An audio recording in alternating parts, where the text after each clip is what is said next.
In a classroom, a boy sits with a heavy heart, writing down his thoughts. He wanted to remember his time at school before he left this world. The same day on the school rooftop, 3 classmates sing Happy Birthday, but it's not a joyful occasion. They're hurting him, kicking him while he's down. They make him eat cake off the ground and record it, all for laughs. When the bell rings, they leave, tossing his shoes aside, hurrying so the teacher won't catch them. But one classmate, Lee Do-yoon, pauses to ask the boy to bring cake again tomorrow for another birthday celebration next year. The boy agrees on the outside, but in his mind, he's not happy about it. Dajun searches for his shoes and gets scolded by a teacher. The other kids look at him, some with pity, some with mockery, making him feel utterly embarrassed. It's as if he's standing naked in front of the whole school. He endures more days of school with these bullies, but he can't take it anymore. He just wants to break free. In a letter to his family, he pours out his heart, confessing his pain and despair. He wishes those bullies, especially Lee Do-yoon, weren't part of his life. He's sorry he let his grades slip due to the torment he's endured. He wonders about death and finds some comfort in imagining his main bully suffering as he goes down. He knows he won't be there to witness it, but the thought brings him a strange sort of happiness. Then there's his family, all lost in their own worlds. His brother's consumed by his studies, his sister is busy with her phone. He doubts his parents even care about him, given how he sees himself as less capable than his siblings.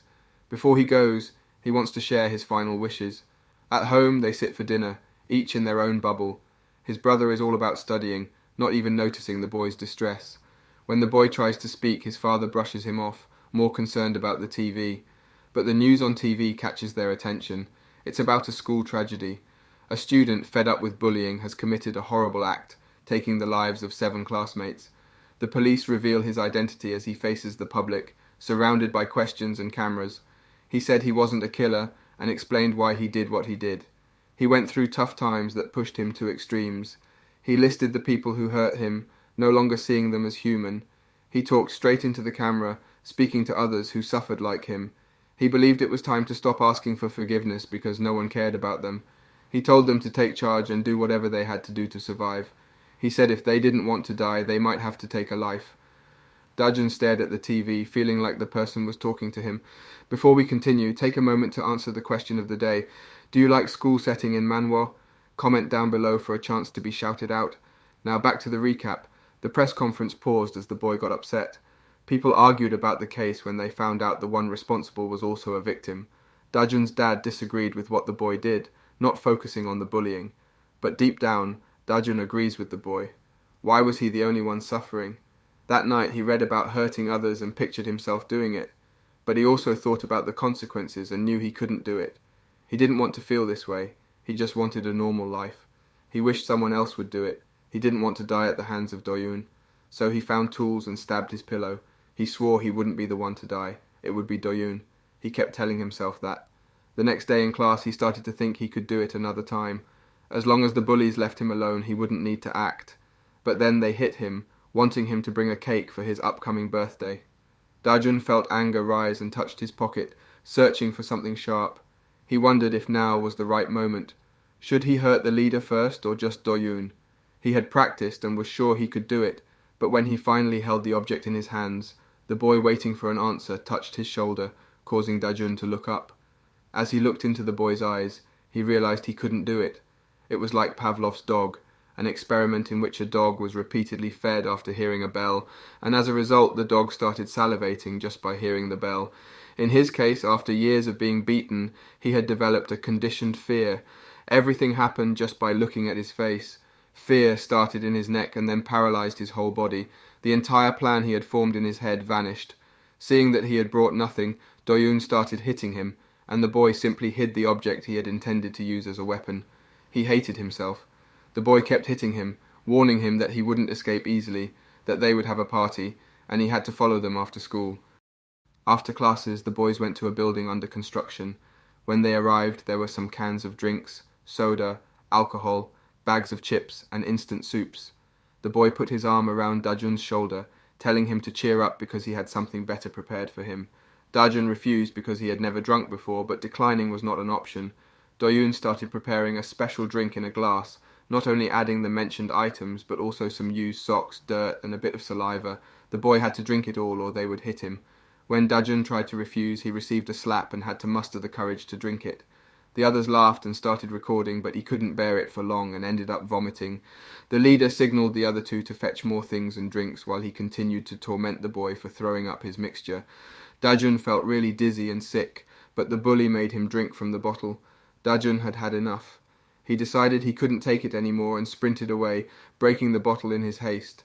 Even though he knew he'd probably get beaten up again the next day, he couldn't stand it any longer. But before he could get far, Doyun caught up to him, throwing him down and hitting him. The pain was intense, and Dajun regretted running away. He wondered if it might have been better to just drink and end it all. The bully yanked him back by his hair, and Dajun despised the never-ending cycle of pain and fear. He couldn't bear to keep living like this, constantly getting hurt. Just the sight of the bully's face sent shivers down his spine, and he felt helpless. But when the bully's face turned away, something changed. Dajun saw an opportunity. Without the bully's face in his line of sight, he found courage. He pushed the bully with all his might, just as a truck passed by. Meanwhile, the two boys who had been sent on errands returned to a scene of commotion, a crowd and an ambulance. As they got closer, they saw their friend injured. Meanwhile, Dajun was running, his fear fading as the effects of the alcohol wore off. He shook with a mixture of adrenaline and triumph. He had done it. He had stood up, fought back, and survived. It was the beginning of a new chapter. He knew he would make it. Lying in bed after the accident, he wrapped himself in his thoughts. He wondered why he hadn't fled, haunted by the image of the fallen boy he left behind. But he couldn't escape the need for justice. Revenge fueled his thoughts. The next day, on his way to school, he braced himself for the worst, expecting it might be his final day. He questioned what might have transpired since his departure. He just wished for a classroom free of his tormentor. Contemplating the consequences, he hesitated at the classroom door, half expecting police waiting for him. But as the door swung open, everything appeared as usual. He walked to his desk, noticing the normalcy around him, except for Doyun's vacant seat. And as he sat down, he knew things were going to change from now on. The teacher told the class about the car accident, how the boy was hurt badly and unconscious. They said he'd been reckless when he crossed the road. Dajun felt guilty about it, but now, at least he could finally rest without worrying. He thought he could live normally for a little while. Throughout the day, the boy went to classes and everything was calm. He didn't know what to do during breaks, but then he remembered he used to read a lot. He used to do it in middle school, but stopped in high school.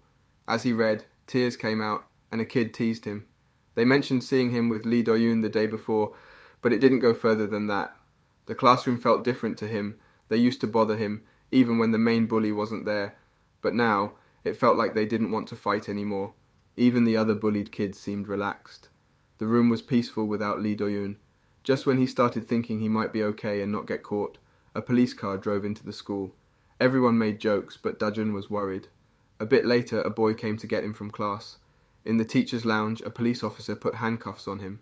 Another officer read his rights. He was being held for trying to hurt someone badly. The teachers were shocked and didn't understand. He had been living in a happy dream, but it all went away. After that, everything felt heavier. The world kept reminding him about what happened.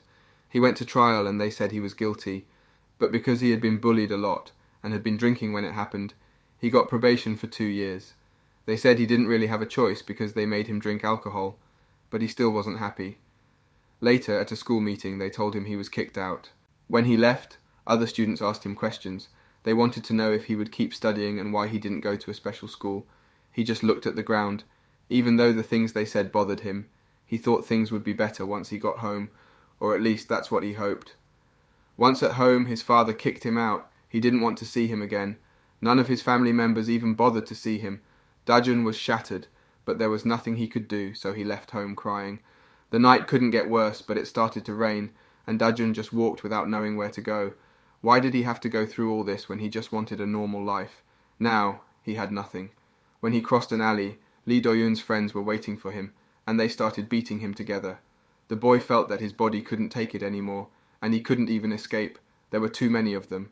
Dajun remained on the ground as one of the boys stepped on his head and asked him how he would compensate for what he had done to his friend. He would accept an apology in place of Do-yoon, and if he didn't, they would keep hitting him. But Dajun could only think about all the times he had been beaten and pushed around. He wasn't worse than them just because he had defended himself. Even under the threat of the boy, Dajun shouted that he hadn't done anything wrong, but that only earned him another beating.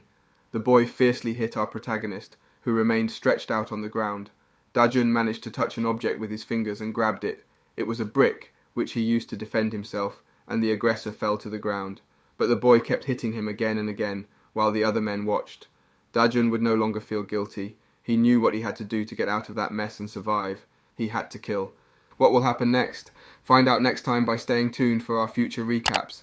Don't forget to like and subscribe for more great recaps.